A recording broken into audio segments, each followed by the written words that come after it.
Hello guys, இன்னைக்கு நம்ம என்ன செய்ய போறோம்னா அரிசி அப்பம் தான் செய்ய போறோம். எதுக்குடா அதுவும் இன்னைக்கு என்னன்னு பாக்குறீங்க? ஏன்னா எனக்கு செவ்வாய்க்கிழமை முருகருக்கு உகந்த நாள். அவருக்காக ஒரு குட்டி ஸ்பெஷல். ஸோ அதுக்கு தேவையான இன்கிரீடியன்ஸ் என்னென்னு பார்த்துக்கலாமா? ஸோ அதுக்கு தேவையான இன்கிரீடியன்ஸ் என்னென்னா பச்சரிசி, புழுங்கலரிசி, கடலைப்பருப்பு, தேங்காய், வெல்லம். இதை வச்சு டக்குன்னு ஒரு அப்பம் செஞ்சிடலாம். வாங்க எப்படி செய்யணும்னு பார்த்துக்கலாம். ஸோ இப்போ இது எல்லா தேங்காயை நல்லா துருவி எடுத்துக்கணும்.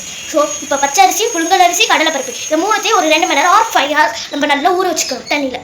அதுக்கப்புறம் அதை ட்ரில் பண்ணிக்கணும். அது கூட என்னென்ன சேர்த்து பண்ணணும் எனக்கு தெரியல, எங்கள் பாட்டிக்கு தெரியும். அதை வச்சு உங்கள்கிட்ட நான் சொல்கிறேன். ஓகே வாங்க எப்படி செய்யணும்னு பார்த்துக்கலாம்.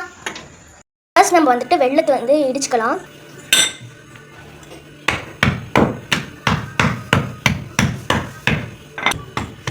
ஸோ இது என்னென்னு பார்த்தீங்கன்னா துருவின தேங்காய்.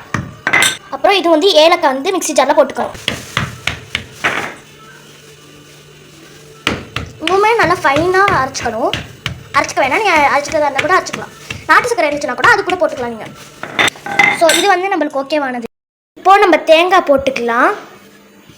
இப்போ நம்ம கலந்து ஊற வச்சுருந்த அரிசி எல்லாத்தையும் இது கூட சேர்த்துக்கணும். கோக்னட்டு துருவி வச்சுருந்த கோக்னட்டோட. ஸோ இப்போ இதை ஃபஸ்ட்டு அரைச்சிக்கலாம். நம்ம கொஞ்சமாக சேர்த்துக்கணும் வெல்லத்தை, கொஞ்சோண்டு கல்லுப்பு.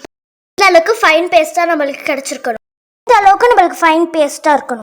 இந்த மாதிரியான பாத்திரத்துக்கு ட்ரான்ஸ்ஃபர் பண்ணோடனே ஒரு தண்ணி கொஞ்சம் நிறைய ஒரு பெரிய பாத்திரத்தில் ஊற்றிருக்கணும், ஒரு ஹாஃப் கிட்டத்தட்ட. அதுக்கப்புறம் என்ன பண்ணிக்கணும், நம்ம அதில் ஒரு 5 minutes or 10 minutes போட்டுக்கணும். அதுக்கப்புறம் நம்ம அப்பா ஊற்றினோம்னா பயங்கர சாஃப்டாக வரும்.